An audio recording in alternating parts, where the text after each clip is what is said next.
बिस्मिल्लाहिर्रहमानिर्रहीम, अस्सलाम वालेकुम दोस्तों। ये है प्रोक्योरमेंट प्रोफेशन और हमारा आज का टॉपिक है प्रोक्योरमेंट मैनुअल। प्रोक्योरमेंट मैनुअल एक गाइड का नाम है। जैसे कि हर मशीन के साथ एक मैनुअल होता है। अगर आप कोई मोबाइल ख़रीदते हैं, अगर आप कोई कैमरा ख़रीदते हैं, आप कोई टेप रिकॉर्डर, कोई मशीन, कोई भी इंस्ट्रूमेंट ख़रीदते हैं तो उसके साथ एक मैनुअल की बुक होती है। इवन आप मेडिसिन भी ख़रीदते हैं तो उसके अंदर भी एक लीफलेट होता है जिसके ऊपर उस मेडिसिन के मतलब कुछ चीज़ें लिखी होती हैं। तो वो बुकलेट या वो मैनुअल जिसके अंदर उस चीज़ को ऑपरेट करने का प्रोसेस लिखा हुआ, उसको ख़राब हो तो ठीक कैसे करना है या उसके प्रोसीजर क्या है, किस तरह से उसको चलाना है, तो इस तरह की चीज़ों को समझने के लिए एक मैनुअल हर मशीन के साथ या हर इक्विपमेंट के साथ अवेलेबल होता है। इसी तरह बड़ी इंटरनेशनल कंपनीज, मल्टीनेशनल कंपनी या नेशनल लेवल की बड़ी कंपनीज में भी प्रोक्योरमेंट का एक मैनुअल होता है। ये सिमिलर उसी मैनुअल की तरह होता है जो मशीन के साथ आता है। तो इसी तरह प्रोक्योरमेंट के मैनुअल में ये लिखा होता है कि आपने प्रोक्योरमेंट डिपार्टमेंट को किस तरह से चलाना है, इसके प्रोसीजर क्या है, इसकी पॉलिसी क्या है।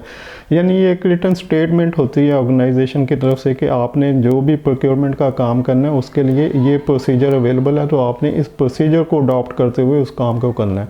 तो आप अपनी मर्ज़ी से प्रोक्योरमेंट में कोई भी जॉब नहीं कर सकते। कोई भी डिसीजन, एक्शन जो भी आपने लेना है वो आपको प्रोक्योरमेंट मैनुअल में जो प्रोसीजर दिया हुआ है उसको अडॉप्ट करते हुए लेना पड़ता है। लेकिन ये ज़रूरी नहीं कि हर कंपनी में प्रोक्योरमेंट मैनुअल अवेलेबल हो। बहुत सारी कंपनीज, बल्कि पाकिस्तान में तो 90% कंपनीज जो ऐसी होती हैं जिसमें प्रोक्योरमेंट मैनुअल अवेलेबल नहीं होता। तो जो भी प्रोक्योरमेंट के काम चल रहे होते हैं वो या तो ऑर्गेनाइजेशन का ऑनर या फिर मैनेजर की डिसीजन पे चल रहे होते हैं। वो जो भी एट द स्पॉट डिसीजन लेते हैं वही पॉलिसी होती है और वो पॉलिसी चेंज होती रहती है। मसलन आज एक ट्रांजैक्शन जो आपने अपने मैनेजर से पूछ के की है तो उसका कुछ और तरीका होगा, और सिमिलर लाइक ट्रांजैक्शन जब कुछ दिनों बाद आएगी और आप उसको उसी प्रोसेस पे अगर कर देते हैं तो आपका मैनेजर नाराज़ हो जाएगा कि ये आपने क्या कर दिया, इसको तो ऐसे नहीं करना था। तो ये जो पॉलिसी चेंज होती है मैनेजर की या ऑर्गेनाइजेशन की या मालिक की, तो ये इसीलिए होती है कि आपके पास कोई रिटन स्टैंडर्ड प्रोटोकॉल नहीं होते, कोई प्रोसीजर अवेलेबल नहीं होता, प्रोक्योरमेंट मैनुअल नहीं होता कि जिसके अंदर कोई स्टैंडर्ड प्रोसीजर लिखा हुआ कि आपने इसको फॉलो करना है।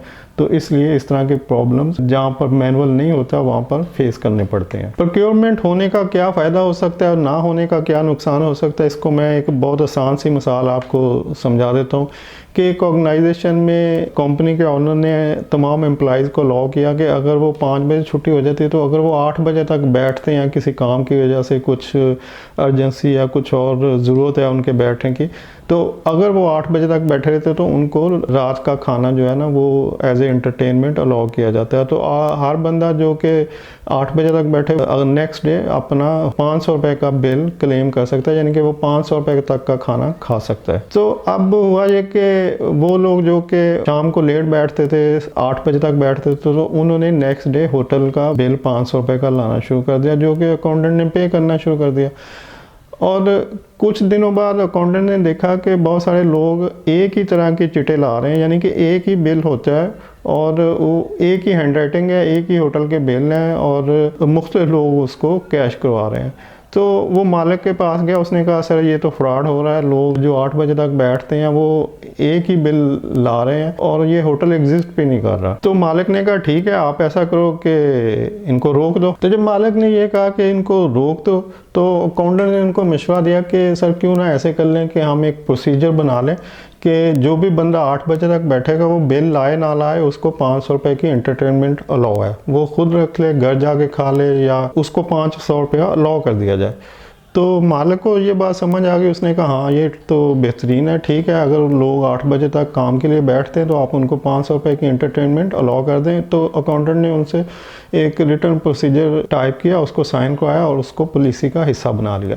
तो अब होने ये लगा कि जो भी बंदा 8 बजे तक बैठता वो नेक्स्ट डे अपना 500 रुपया वोचर डाल के ले लेता कि जी मैंने 8 बजे तक काम किया तो मुझे एंटरटेनमेंट मेरी रीइंबर्स कर दें, तो उसको 500 रुपया मिल जाता। तो अब मैं आपको ये बताना चाह रहा हूँ कि जिस वक्त ये रिटर्न प्रोसीजर नहीं था तो उस वक्त लोगों को ये डाउट हो रहा था कि ये फ्रॉड हो रहा है, क्योंकि कुछ लोग खाना नहीं खाते थे तो वो एक ही तरह के बिल रीइंबर्स करवा लेते थे जो कि बोगस होते थे। तो अब वही काम जो पहले हो रहा था वो फ्रॉड हो रहा था और अब जो बाद में हो रहा है तो वो ठीक हो रहा है, क्योंकि पहले कोई प्रोसीजर नहीं था।